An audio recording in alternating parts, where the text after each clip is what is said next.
Законска бомба со европско знаменце, членот 44 од Законот за спречување на корупцијата, ја спречи намерата председателот на владата да го води и Министерството за финансии. До 19 јануари оваа година Заев можел да биде и премиер и министер, но тогаш законски се не споиви функциите премиер и министер. Иако владината реконструкција и операцијата Метла се подготвува речиси 2 месеци, правниот тим и премиерот кои ја подготвувале не ја забележале антикорупцијската забрана за 2 фотели на ист човек во иста влада. Антикорупцијската комисија со допис предпладнево ги потсети пратениците дека тоа е спротивно на законот и дека тие како службени лица се должни да го спречат тоа.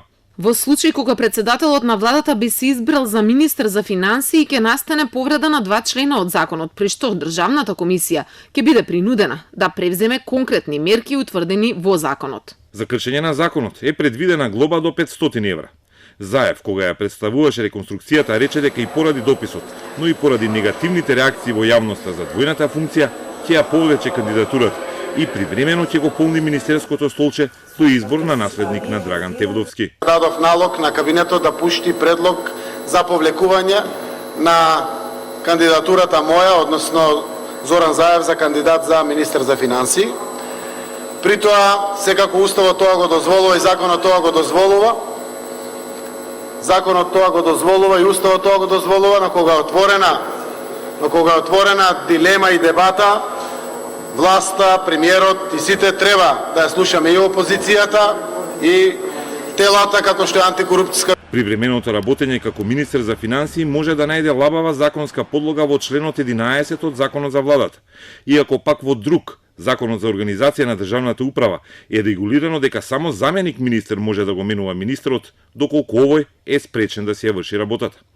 Опозицијата е на став дека Заев не може ниту да биде, ниту привремено да менува министер за финансии, затоа што е противзаконски и опасно по државните финансии. Како пример беше наведена позната централно-американска дестинација, каде во време на претходната власт се одлеа многу македонски капитал.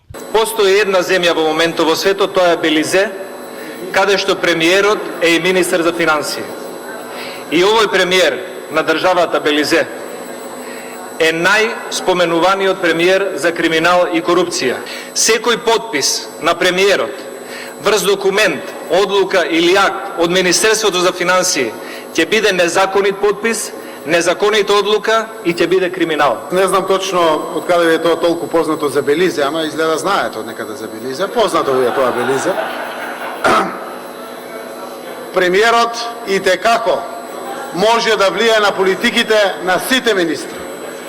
Не се кандидирам за министер за финансии, кој што денеска го повлеков, или сакам со влада да биде овластуван за да потпишам, заради креирањето на политиките, кои што политики ќе донесат бенефит на овој народ. Судбината на досегашниот чувар на државната каса според Заев е решена. Тевдовски заминува, иако не поднел писмена оставка. Но се уште не е познато кој ќе седне во жешкото столче како министер, а не како привремена замена.